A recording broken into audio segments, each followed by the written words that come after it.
Centrarme en la enseñanza, en el verso número 16, la cual nos dice: porque escrito está, sed santos, porque yo soy santo. Dentro, sí, del estudio que vamos a tener en esta noche, sí, vamos a tratar de hacerlo lo más práctico y lo más sencillo posible. He podido formularle algunas preguntas al texto, sí, las cuales me imagino que muchos de nosotros también nos las hemos hecho. Una de ellas es: ¿se puede ser santo? ¿Usted alguna vez se ha podido, sí, hacer esta pregunta en su corazón, en sí mismo, diciendo: hermano, ¿realmente se puede ser santo? Cuando uno escucha el término como tal, simplemente lo aísla y lo concentra exclusivamente en la persona de nuestro Dios, ¿no? Hablando del Padre, del Hijo y del Espíritu Santo, ¿verdad? Uno, cuando escucha el término santo, directamente lo limita, sí, a Dios, y ahí muere el asunto.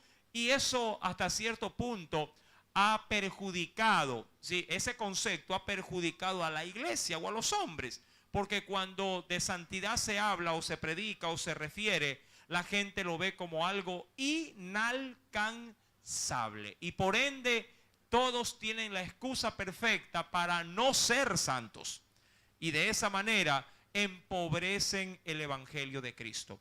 Mis amados hermanos, pues dada este indicio de manera introductorio, primeramente, si concentrémonos diríamos, a estudiar lo que implica ser santo, primeramente en su etimología o en su origen. ¿Qué significa el término santo? Bueno, para aquellos que les encanta así hacer su estudio y sus apuntes, en hebreo, recordando que la escritura en el Antiguo Testamento, sí, nos hace referencia al idioma hebreo. En el hebreo, santo significa, o se lo escribe Kadash, sí, Kadash, Q-A-D-A-S-H, Kadash, sí, repito, Q-A-D-A-S-H, Kadash. Y en el griego dice agios, sí, agios, H-A-G-I-O-S, agios, ¿sí? Ambos significan santo, pero el significado obviamente varía en función, sí, del idioma, tanto del hebreo como del griego. ¿Por qué es necesario y menester estudiar también esta parte etimológica de las palabras? Porque es la única forma de poder escudriñar la profundidad y el significado que Dios quiere transmitir en la Biblia, recordando que se la analiza en el hebreo porque el Antiguo Testamento fue escrito en hebreo, y se la analiza en el griego porque el Nuevo Testamento fue hecho en griego en su gran mayoría. Ahora, en el término Kadash, cuando se habla de santo, Kadash, sí, tiene diríamos, una inclinación o una especie de significado de separación, o también brillar, ¿sí? Brillar o separación es diríamos, el significado en Kadash, en el hebreo. Mientras que en el griego, agios significa lo que es apartado, separado o consagrado, ¿sí? Lo que es apartado, separado o consagrado. En cuyo caso el término santo, si bien usted lo puede de pronto interpretar con sus pensamientos, con sus definiciones, nada tiene que ver en ese momento, nada tiene que ver con algo puro, con algo de pronto inalcanzable en cuanto a lo que representa santidad. Sí, es simplemente como es algo, cogerlo y separarlo para su uso exclusivo, como que lo toma y lo reserva para usted. Ahora bien, una vez dada, sí, la etimología de esta palabra, sí, vale responder esta pregunta: ¿se puede ser santo? ¿Qué piensa usted? ¿Se puede o no se puede? ¿Ah? A ver, voy a ser muy práctico, voy a ser muy preguntón en esta noche, ¿sí? A ver, los que dicen que se pueden ser santos, que levanten su mano derecha. A ver.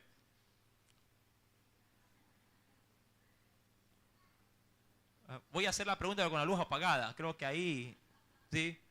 Bueno, gracias. Mis santos hermanos, ¿sí? Para aquellos que tienen en este caso la definición en su mente y en su corazón de que sí se puede ser santo, sí, es verdad, se puede ser santo, pero ¿cómo lograr ser santo? Es la pregunta más trascendental en este estudio.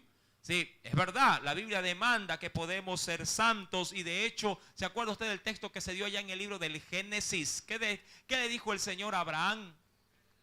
¿Ah? Ve delante de mí y sé. ¿Y sé? Ah, perfecto. ¿Qué es un sinónimo de santidad? Sí. Ahora bien, vamos a entrar en estudio en esta hora. Verso número, recuerde, número 16 nos dice, porque escrito está, sed santos, dice aquí, porque yo soy santo. Ahora, analizando el texto, primeramente usted verá cómo el Señor utiliza los verbos de manera activa. Sed santo, sí, sed.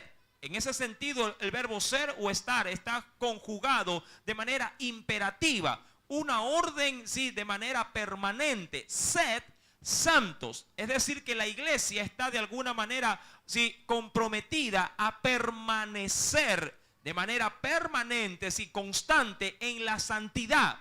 No se puede ser santo un día o no se puede ser apartado o consagrado. ¿Se acuerdan las definiciones, verdad? No se puede ser consagrado a Dios un día a la semana. No se puede ser consagrado a Dios un fin de semana. No se puede ser consagrado a Dios un mes o un año.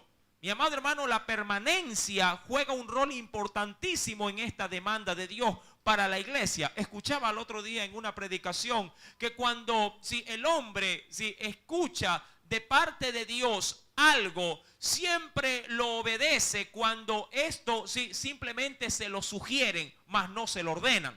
¿Qué es lo que trato de decir? Que cuando alguien a ti te sugiere hacer algo, bueno, como que tú le pones simpatía al asunto y dices, bueno, como me lo has sugerido, voy a ver si lo hago. Y puede ser que lo termine haciendo. Pero cuando al hombre se le da una orden y de alguna manera se lo confronta o se lo obliga a que lo haga, entonces el hombre se resiste. Y eso es muy cierto. Nuestra naturaleza no es dócil. Nuestra naturaleza más bien es, diríamos así, un poco resistente a las órdenes. Pregunto, si tu marido te dijera a ti, el día de hoy, en esta noche, saliendo del culto y tú yendo a tu casa, te dice, hoy quiero que me hagas un caldo de pata, ahorita. Esposas, ¿cuántas están acá? ¿Cuántas esposas hay? Pregunto, ¿obedece la orden?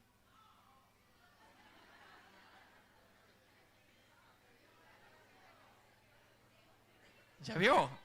No le mienta.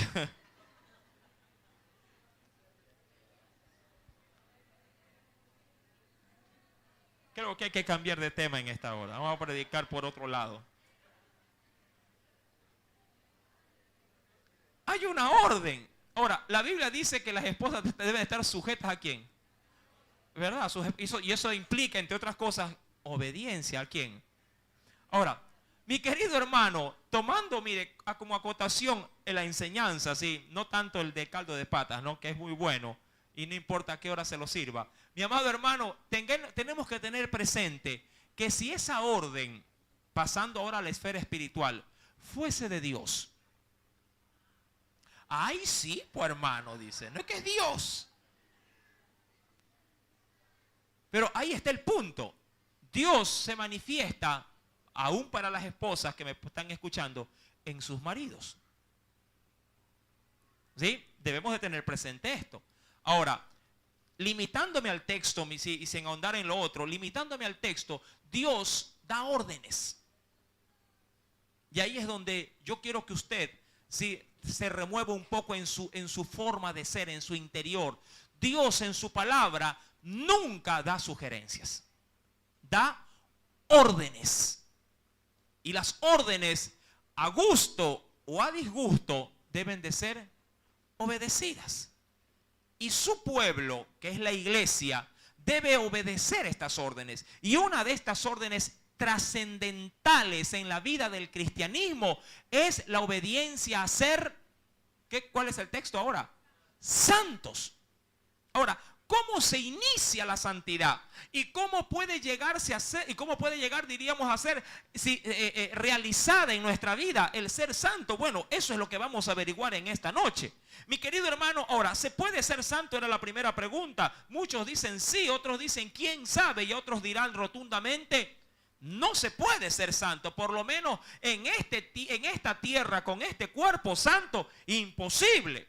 Bueno, primeramente, para contestar esta pregunta, vamos a hacer una especie de separación en la respuesta. La primera es, ¿cómo se gesta o cómo se origina la santidad?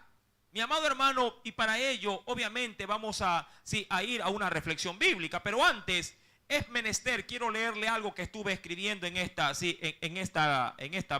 mañana. Ahora, la santidad es un acto de Dios, ojo, un acto de Dios, que se estructura en dos facetas. Es un acto de Dios que se estructura en dos facetas. Primeramente, en la primera fase, es obra del Espíritu Santo. En la primera fase, Dios gesta la santidad, primeramente otorgándosela o viene por vía del Espíritu Santo hacia el hombre. Y segundo, Dios puede complementar esa labor del Espíritu por medio también de su palabra. Ahora, ¿cuándo se inicia esto? ¿Cuándo se inicia la santidad? Cuando el hombre se rinde a los pies de Cristo.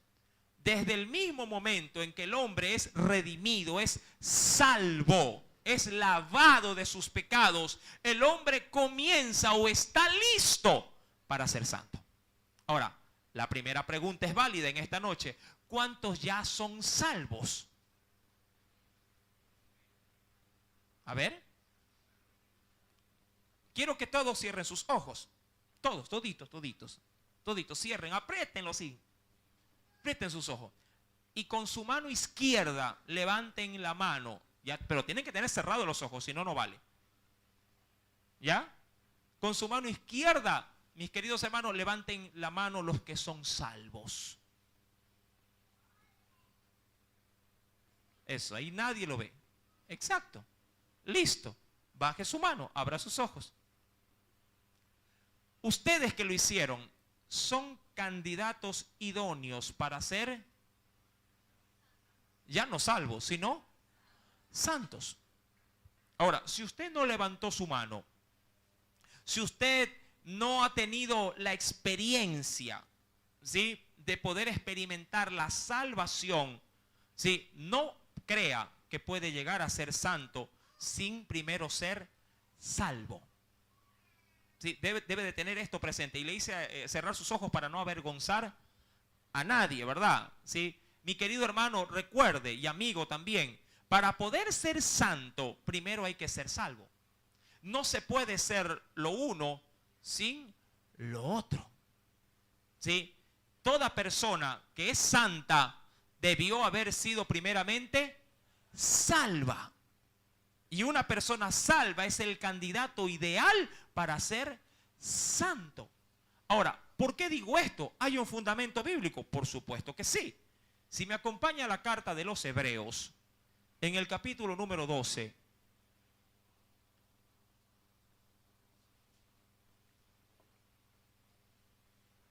que está unas cuantas páginas más atrás del texto que estamos analizando en la primera carta de Pedro, en el capítulo número 12,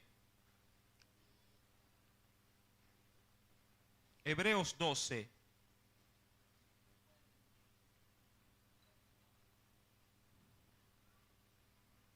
¿lo tiene?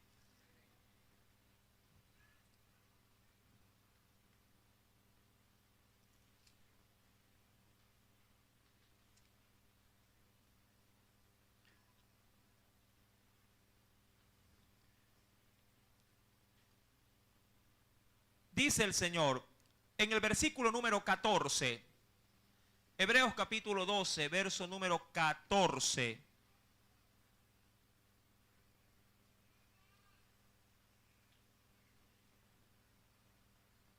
¿Ya lo encontró? Dice el Señor, verso 14. Mirad bien, 14, seguid la paz con todos. Y dice ahí, Recuerda que le está escribiendo a la iglesia. ¿Y qué más debemos de seguir? Y seguir, dice aquí, la santidad, sin la cual nadie, ¿qué dice ahí el Señor? Nadie verá ¿a quién? Nadie verá al Señor. Ahora, sí, volviendo al texto inicial de estudio, que es Primera de Pedro capítulo número 1, verso número 16, dice, porque escrito está, sed santos, porque yo soy santo. Ahora, luego de que el hombre ha sido salvo, y esta es la primera faceta que estábamos justamente analizando, viene una segunda. Luego de que el hombre queda justificado de su pecado, por su maldad, claro está, por medio de la obra de Cristo, entonces el Señor Jesucristo sí nos perfecciona o nos deja listos para poder ser santos. Ahora, la santidad sí aduce a un cambio o a una transformación en la vida del hombre. Si algunos le quisieran llamar de una mejor manera, la santidad no es otra cosa más que un nuevo nacimiento, pero permanente. Un nuevo nacimiento donde se va a reflejar un cambio de vida radical en la vida de cada uno de los que conforman el cuerpo de Cristo, que es algo que se estaba analizando o se está analizando en la primera carta a los Corintios, allá en el capítulo número 12. Ahora bien, mis santos hermanos, cuando vamos a la Escritura, acompáñenme por favor. Quisiera que me acompañara en breve a Romanos capítulo número 6. Carta, sí, a los Romanos, capítulo número 6. Usted debe de entender que esa nueva vida que Cristo nos demanda para ser santos implica muchas cosas. ¿Ya lo tiene? Romanos capítulo número 6, versículo número 11 y 12. Una vez que el hombre queda salvado, sí, por la gracia de Dios, ahora el Señor demanda al salvo que sea santo y bajo este esquema. ¿Cuál es ese? Verso número 11. Así también vosotros consideraos, y aquí inicia la santidad, muertos, ¿pero para qué? Muertos al pecado, dice ahí, pero vivos para Dios en Cristo Jesús, Señor nuestro. Verso 12, léalo por favor.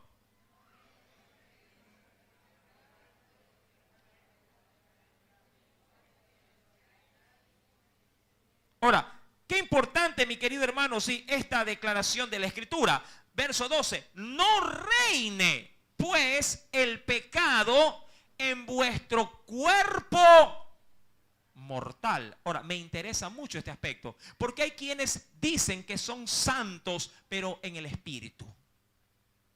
Hay quienes dicen, hermano, pero yo me siento bien con Dios, pero por dentro, aun cuando el cuerpo manifieste cualquier pecado, cualquier vicio.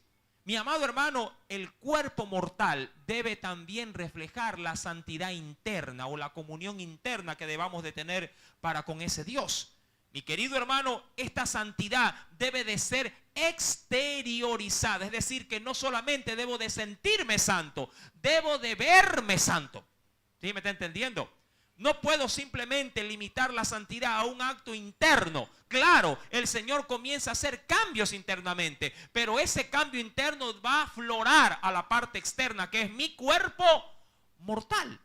De hecho, todo el capítulo 6 de Romanos hablará acerca de que el creyente debe estar muerto. ¿Para qué? Para el pecado.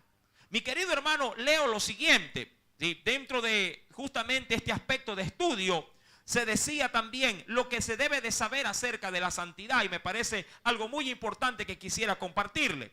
La salvación y la santidad del hombre son elementos inseparables.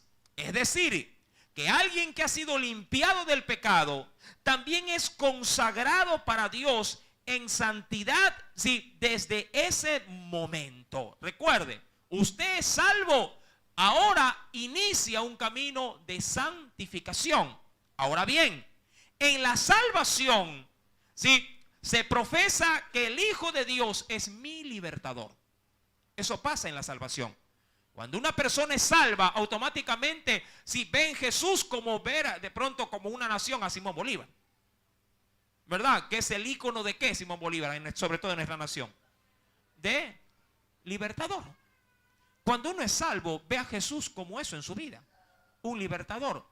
Pero no, recuerde que no solamente se es salvo, sino que soy candidato fijo para ser santo. Mi amado hermano, en la santificación se proclama que Dios desde ese momento ahora pasa a ser mi dueño, mi Señor, y por ende yo soy su siervo.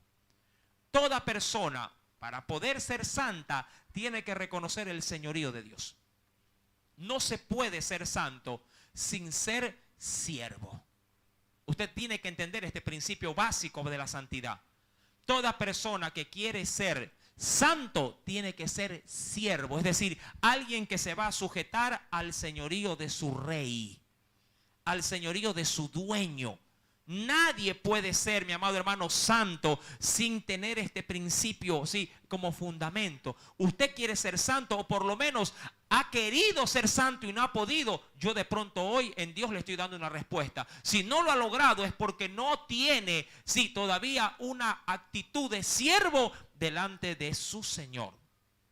Recuerde esto como el ejemplo que le di acerca de la ordenanza. Todo siervo, ¿qué hace? Si no someterse a obedecer, ¿qué cosa de parte de Dios? Órdenes. El Señor te dice, no hables así. Palabras deshonestas no salgan de vuestra boca. Y esa no es una sugerencia. ¿Qué cosa es? Una orden. ¿Me estás entendiendo? Que la ira, que la contienda no se enseñoree en tu vida. ¿Qué son? Sugerencias. No, son órdenes. Órdenes del Señor al su siervo. Y cada vez que yo las obedezco, voy camino a la santidad. Mire, quiero darle un texto de referencia solamente a manera de ejemplo. Venga, por favor, sí, a Colosenses, capítulo número 3. Colosenses.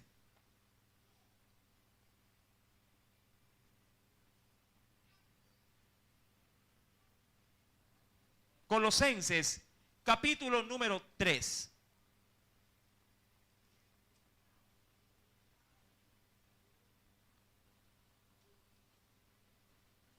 ¿Tiene?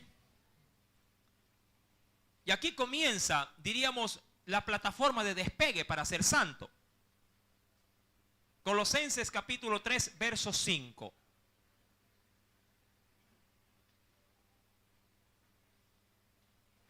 Dice el Señor en su palabra, haced morir. Mire, aquí vemos qué cosa, una sugerencia o una orden. ¿Ah? Una orden. Sí, el verbo, sí, hacer. Haced morir. Es algo, este haced es muy semejante al término que también se nos dio allá en Primera de Pedro, ¿verdad? Con respecto a sed santos. Sí, se repite el mismo esquema. Haced morir. Mire, es una ordenanza. ¿Qué debo de hacer morir? Yo le pregunto, si en casa a usted le dijeran, oye, mata a todas las cucarachas del hogar que tú veas, pero ¿usted qué hace con ellas? ¿Las cuida, las mantiene, les da comida? ¿Qué hace con esas? ¿Ah? ¿Acaso no va y compra un insecticida, sí, o una bomba, ¿verdad? Y las fumiga y trata de, por donde las vea, las mata, las pisotea, ¿verdad? O las aplasta, ¿verdad? Es una orden. Ahora, Dios nos dice a nosotros a manera de orden que debemos de hacer ¿qué cosa en nuestro cuerpo? Morir, ¿qué cosa? Lo terrenal. Ahora, ¿qué se refiere cuando habla de lo terrenal? No se refiere a que nos quitemos la vida. A lo que se refiere es que debemos de tener una constante lucha y batalla para erradicar de nuestro corazón. ¿Qué cosa? Mire, fornicación. Primer aspecto, y recuerde que la fornicación, ¿a dónde apela todo eso? A todo tipo de inmoralidad sexual. Cada vez que tú batallas contra las inmoralidades que están en este cuerpo, que está propenso al pecado, y logras vencerlas, entonces vas camino a la santidad o a la santificación. También dice el Señor a manera de orden que debemos de hacer morir toda impureza. Ahora, ¿qué es lo impuro? Sino todo aquello que ensucia tu vida. Y para eso puede haber una gran gama de interpretación, porque cada quien tiene su propio contexto de vida y cada quien sabe lo que le contamina. De pronto lo impuro para ti es prender el televisor 2 de la mañana y ver un programa que no deberías de estar viendo. O meterte al internet y abrir una página que tú sabes que no conviene a santos verla. ¿Sí me estás entendiendo? O puede ser que te estés chateando con alguien que está casado y que te está endulzando las orejas. ¿Me entiendes? Todo lo impuro, todo lo que te contamina. Mi amado hermano, y eso es una orden, hacerlo morir. Y dice aún más, pasiones desordenadas, porque la pasión es buena, siempre y cuando sea una pasión de orden o sujeta a los lineamientos de la palabra. Adicionalmente nos dice malos deseos y avaricia, que es idolatría. Verso 6, léalo por favor.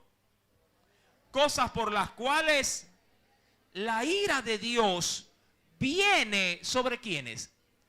Sobre los hijos, pero ¿qué clase de hijos? No los que le obedecen, sino los hijos desobedientes. ¿Sí me estás entendiendo? Ahora, la lista aquí es larga, pero el punto esencial del cual obviamente estamos remarcando en esta noche el estudio es la santidad. La santidad está asociada también con obediencia. Si tú tienes a tu Señor, si como eso, el dueño de tu vida, entonces diríamos que la santidad para ti no será un problema.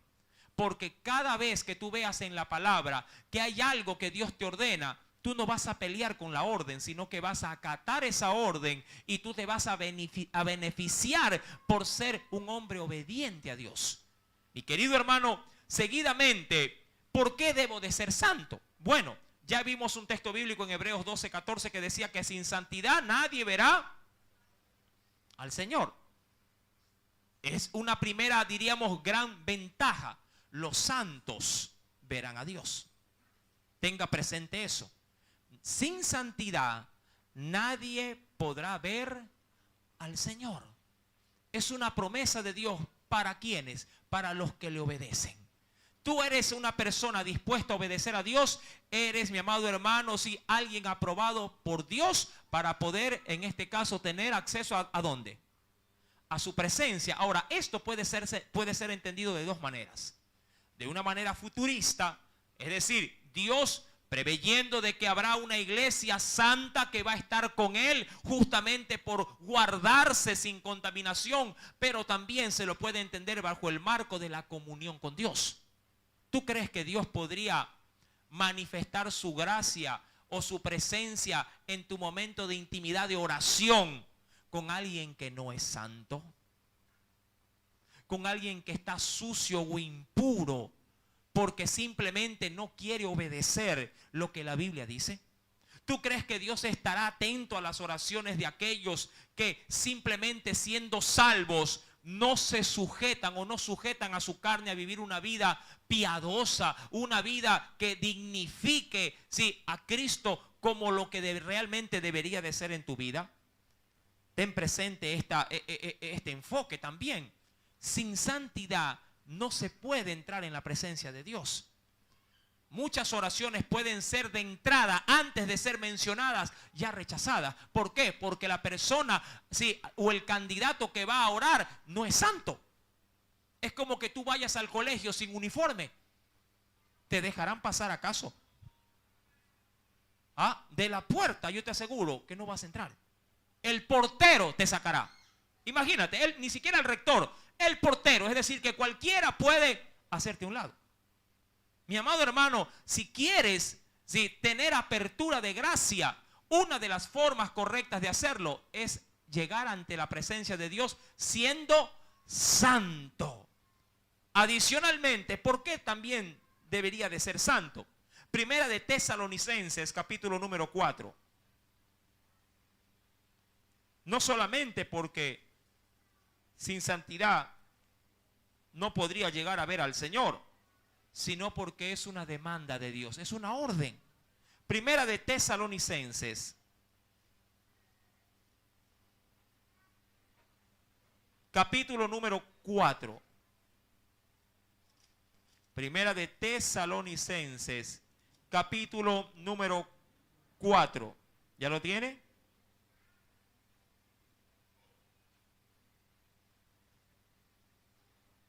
Verso número 2 en adelante y 3. Porque ya sabéis qué instrucciones os dimos por el Señor Jesús. Pues la voluntad, ojo, pues la voluntad de Dios, léalo por favor. Ahora, esta expresión me interesa mucho, porque yo siempre escucho en medio de la iglesia, en medio de los hermanos, hermano, yo quisiera saber cuál es la voluntad de Dios para mi vida. Usted lo ha escuchado, ¿verdad? Señor, enséñame cuál es tu voluntad para mí. Hoy el Señor te ha dado la respuesta. ¿Cuál es su voluntad para ti y para mí? ¿Qué dice la Biblia? Léelo. Pues la voluntad de Dios, ¿sí?, es vuestra santificación. Es decir, que tú estés apartado y consagrado, haciendo ¿qué cosa? De su palabra un estilo de vida. Esa es la voluntad de Dios. No la busques a través de un profeta, no la busques a través de un sueño, no la busques a través de una revelación de pronto, sí, de manera astrológica, sí, que ves una estrella, algo que te anuncia alguna cosa de pronto inédita. Mi amado hermano, la Biblia, la palabra de Dios, sí nos declara que la voluntad de nuestro Dios al que servimos, sí, para ti y para mí, es que seamos santos. Esa es la voluntad de Dios. Ahora, yo sé que eso puede ir asociado a una vida de servicio a Dios. Usted sí le puede decir a Dios, Señor, ¿en qué te puedo servir? Pero recuerda que la excelencia del servicio debe de ir acompañada con santidad. Si no, ¿de qué o para qué sirve servir si no soy santo? ¿Sí me estás entendiendo? ¿De qué servirá servir si no hay lo primero en mi vida? Santidad. Mi querido hermano, dice la Escritura, sí, pues la voluntad de Dios es vuestra santificación. Y ahí nos dice que os apartéis de fornicación, que es lo que ya se vio también en otro texto allá en Romanos también, ¿verdad? Mi querido hermano, la santificación es algo obligatorio para todo cristiano. Recuerda esto, no es una sugerencia, es una orden. Adicionalmente, mi querido hermano, sí podría argumentar que una vida liberada del pecado, sí, y esto usted tiene que tenerlo muy presente, cuando alguien ha sido liberado del pecado a través del sacrificio expiatorio de Jesús en la cruz, no por eso queda libre de las concupiscencias. Usted no me dejará mentir. Usted ha experimentado la salvación desde el momento que abrió su corazón y Cristo vino a gobernar su vida. Pero usted, mi querido hermano, cada día tiene que batallar con sus debilidades. ¿Verdad que es así? Cada día tiene que luchar con su carácter, por ejemplo. Cada día tiene que luchar con ese genio podrido que tiene, ¿verdad? Cuando algo sale mal y usted como que ya revienta. Sí, hoy día me pasó algo curioso en el vehículo. Salía por aquí así a la hora de la tarde y me pasaba por allá. Sí, por la avenida que va para atrás. Y en eso, por donde entra la 83, sí, salió un carro, pero como alma que llevaba el diablo. Ese sí lo lleva el diablo, ¿no? Sí, al cristiano sale como alma que lleva a Cristo, ¿no? Es diferente. Sí, y tras que salió de manera, sí, abrupta a una calle que obviamente él tenía que frenar porque iba a virar. Sí, sale de manera muy intempestiva y aparte haciéndome una seña muy bonita con la mano. Créanme, internamente iba a reventar. Internamente, digo, Señor, ¿sí? Tú gobiernas, ¿qué cosa? Mi carácter. Mi querido hermano, luchas las tenemos todos los días, a diario, porque Sí, si bien es cierto, el Señor nos ha limpiado y nos ha hecho nuevas criaturas en Él, internamente hay una batalla, hay una ley, como lo decía el apóstol Pablo, que me empuja a hacer el mal. Y ahí es donde entra la batalla, que cada creyente tiene que ganarla. La santidad, la consagración que tú tienes de parte de tu Dios es única y exclusiva, y sí se la puede obtener en el nombre de Jesucristo. Mi querido hermano, adicionalmente quisiera también compartir algo que se encuentra en la Escritura. Cuando usted va a la segunda carta de Corintios, capítulo 5, verso 17, es un texto pero sumamente conocido. En ese pasaje bíblico la palabra del Señor nos dice, es un texto que de hecho lo usamos hasta para evangelizar: el que está en Cristo, nueva criatura es. Las cosas viejas pasaron y todas son hechas nuevas. Ahora, en ese texto, no digo que está mal escrito, cuidado, pero en los originales del griego hay una interpretación muy interesante. Sí, es lo mismo de hecho, pero le cambia el sentido a una expresión, a una sola. Sí, ya tiene el texto. ¿Sí lo encontró? Sí, 2 de Corintios 5, verso 17. El texto bíblico, en la parte donde dicen, he aquí las cosas son hechas nuevas. Sí, ¿ya lo tiene? ¿Sí lo encontró? Amén. Sí, leámoslo textualmente. Dice el Señor, de modo que si alguno está en Cristo. ¿Sí? Por ejemplo, esta porción bíblica en la Biblia del Oso, que es la Biblia más antigua traducida del latín al español. ¿Sí? Esta expresión dice, y de modo que los que en Cristo, o sea, le cambia, diríamos, la participación activa del sujeto, se la manda como que, digamos así, de manera inicial. Y los que en Cristo están, ¿sí? Lo hace ver de esa manera. Dice el versículo número 17, de modo que si alguno está en Cristo, nueva criatura es. Y dice, las cosas viejas pasaron. Ahora, en los textos más antiguos dice, las cosas viejas van pasando. Y tiene algo de más sentido para la realidad de una vida, sí, diríamos así, humana. ¿En qué sentido? Mi amado hermano, ser santo es un proceso. Ser santo o buscar la santificación no es algo que nace de la noche a la mañana. Nadie puede decir, sí, hoy, al día de mañana, hermano, me levanté santito. ¿Sí? Si por poco más alas me salen, yo le digo a manera de broma a los míos, si alas me salen aquí, puede ser de murciélago, pero no de paloma, le digo. Porque aquí estamos expuestos, ¿sí?, a pecar, expuestos. No digo que pecamos, pero estamos expuestos a fallarle a Dios. De ahí la expresión bíblica que si alguno cree estar firme, mire o tenga cuidado de no caer. Y esto es muy cierto, mi amado hermano. Sí, a veces nos ha pasado que salimos de un culto glorioso, redeungidos del Espíritu Santo, y al día siguiente perdemos toda esa comunión y nos sentimos después en lo más profundo de pronto de una cisterna.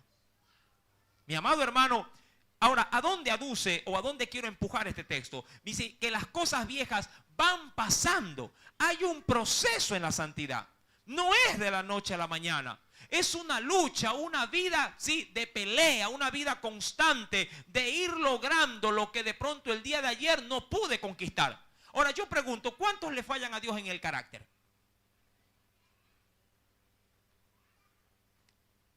Una pregunta en función de esa. ¿Cuántos sienten que van ganando la batalla?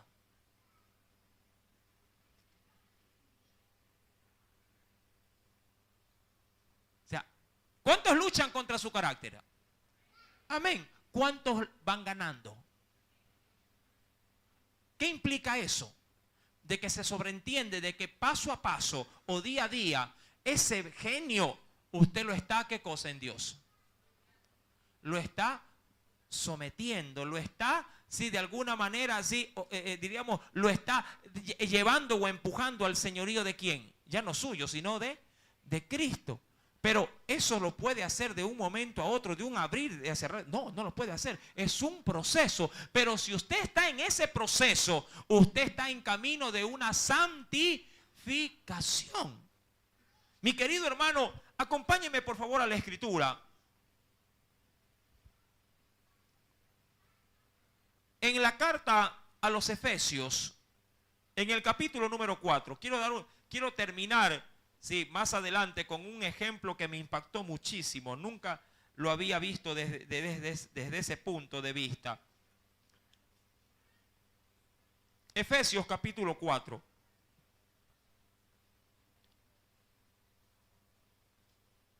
Verso 17 en adelante. Usted ve el prefacio que tiene ese texto. Sí considera usted el anuncio, el enunciado que tiene el texto. ¿Qué dice ahí?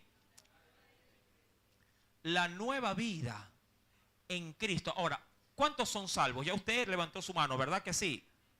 Ahora, pregunto, ¿usted sabía que después de la salvación tenía que tener una nueva vida? Nueva vida, amado hermano. Eso significa volver a hacer las cosas de nuevo, pero no arrostrando los errores o los pecados pasados.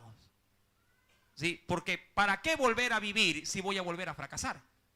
¿Para qué volver a vivir si voy a volver a tropezar, como dicen muchos, con la misma piedra? ¿Para qué volver a vivir si voy nuevamente a ofender la gracia que me ha sido regalada? Ahora, dice el verso 17, esto pues digo, y mira, y requiero. Vuelvo y repito, ¿qué parece? ¿Sugerencia u orden? En el Señor. Y mira, que ya no andéis como los otros gentiles que andan en qué cosa dice la Escritura. Es que a la verdad el cambio de vida comienza desde aquí. Dicen muchos, cambia tu manera de pensar para que puedas cambiar tu manera de vivir. Mi querido hermano, si algo debe de saber dominar el creyente para poder ser santo, es su mente. Su mente, sus pensamientos, ¿sí? Su forma de ver en Dios esta vida. Mi querido hermano, y dice el versículo número 18, hablando obviamente acerca del mundo, ¿qué tienen ellos en su mente? El entendimiento entenebrecido, que es igual que oscurecido, ajenos a la vida de Dios. ¿Pero por qué lo hacen? Por la ignorancia que en ellos hay, por la dureza de su corazón. Claro, estas cosas en la iglesia o en los salvos ya no aplica, porque se sobreentiende que Dios nos ha cambiado el corazón y nos ha dejado listos con una mente abierta para poner en nosotros, ¿qué cosa? Su nuevo conocimiento, la palabra.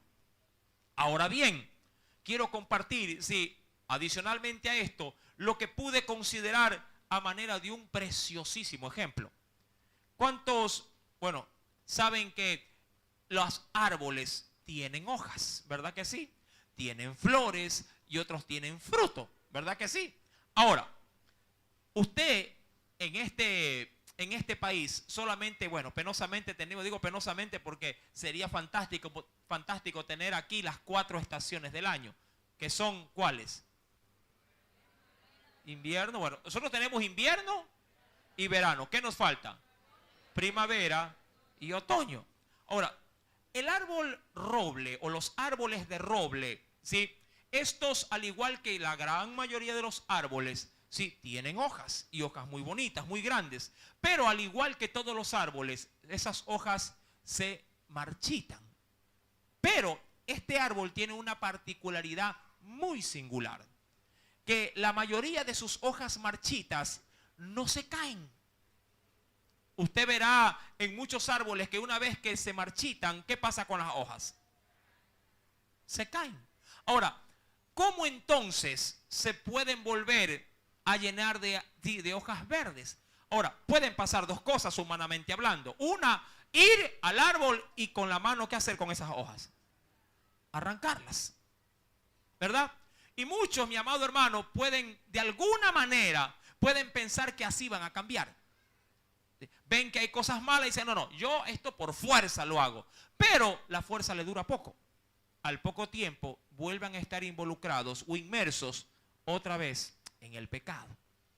Mi querido hermano, pero también se puede sacudir al árbol para obligar que el árbol con ese sacudón que haga, ¿sí?, vaya haciendo caer las hojas marchitas. En el roble pasa algo muy diferente. La savia, que es como para el ser humano, ¿qué cosa? La sangre, la savia, la cual se encuentra desde sus raíces y va subiendo por la corteza. Cuando llega, mi querido hermano, la primavera, la savia hace llegar, sí, diríamos, este rico, el líquido esencial para la vida de los árboles, sí, hace llegarla hasta las ramas de sí, es decir, hasta la última parte donde están todas esas hojas marchitas. Y los nuevos brotes o las nuevas hojas, si empujadas por esta savia, si hacen de alguna manera, si presión desde abajo para que la hoja marchita se desprenda y caiga. De hecho, las hojas marchitas pueden estar todavía impregnadas en el árbol, así sea el invierno más duro o más recio que este esté. Mire que en otros países cuando se habla de invierno, se habla de que nieva, se habla de que llueve de pronto con tempestad y las hojas siguen estando ahí. Ahora, ¿qué puedo rescatar de esta preciosa ilustración? ¿Qué es lo que empuja a sacar las hojas marchitas? La savia.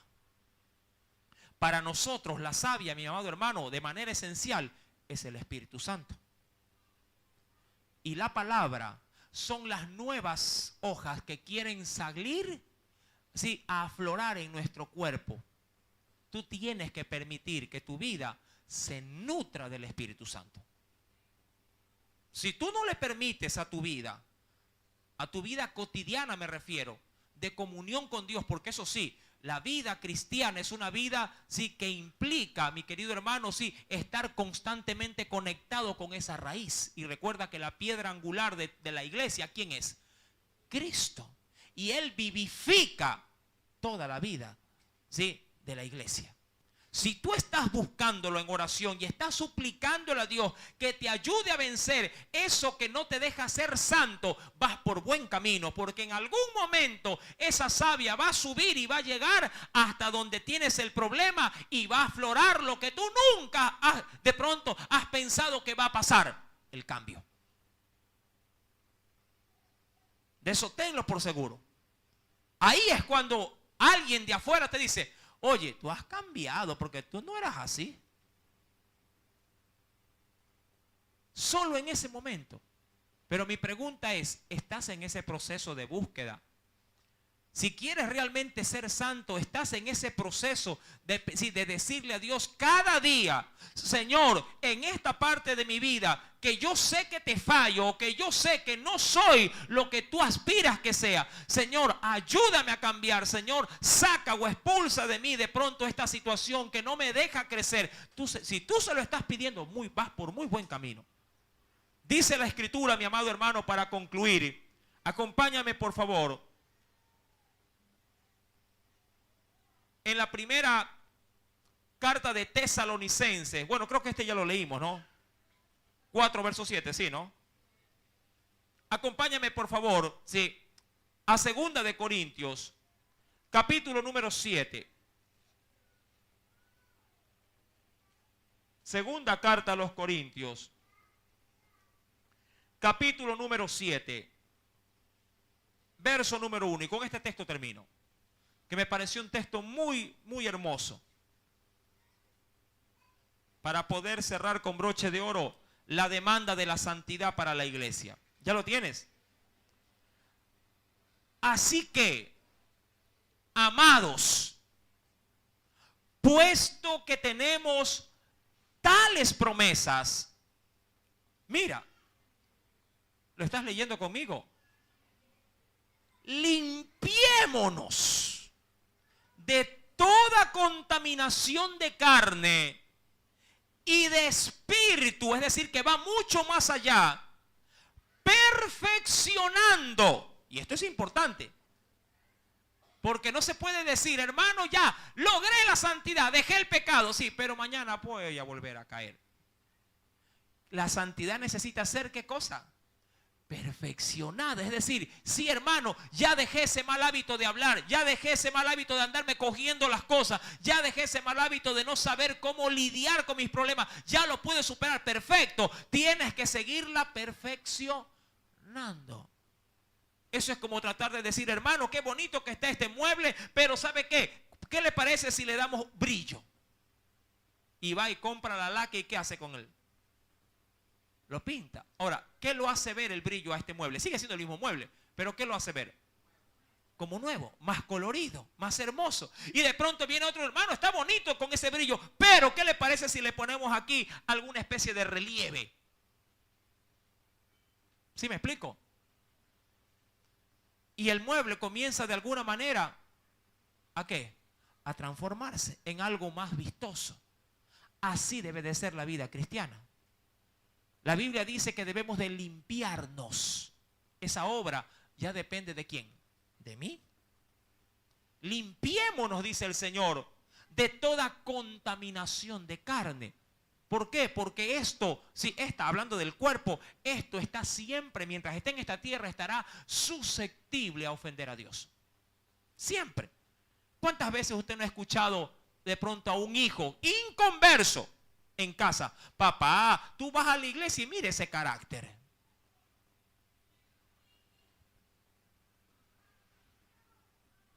¿Cuántos han escuchado esas quejas de la familia en casa? Hay unos que le dicen de entrada, yo no sé para qué vas a la iglesia si no cambias. Y es Dios hablando a través de las piedras. ¿Sí me está entendiendo? Mientras usted esté escuchando eso de manera permanente y usted no hace nada para resolver esa situación, penosamente usted no está caminando en santidad. Ahora, otra cosa es que le llamen la atención y lo hagan mintiendo. Bueno, eso es otra cosa. Porque están mintiendo, ahí no hay problema. Una calumnia es bien, diríamos así, bien recibida, siempre y cuando sea mentira y la gloria sea para Dios. Pero si te hablan y es cierto lo que te están diciendo, entonces hay un problema. No hay santidad. No te hagas de los oídos sordos cuando alguien te está diciendo que tu vida, sí, no es perfecta. Tienes que asumirlo con madurez y hacer todo lo que está al alcance de tus manos para que eso pueda ser enmendado. ¿Sí me estás entendiendo? Mi querido hermano, bien dice la Biblia, limpiémonos de toda contaminación de carne y de espíritu, es decir, tanto externa como interna, perfeccionando la santidad en el temor de Dios. Amén. Si el Espíritu Santo te ha podido hablar en esta noche, bien le puedes dar una fuerte ofrenda de aplauso. Aleluya. Gloria a Jesús. Oremos a Dios. Padre, en el nombre de Jesús, muchas gracias, Señor,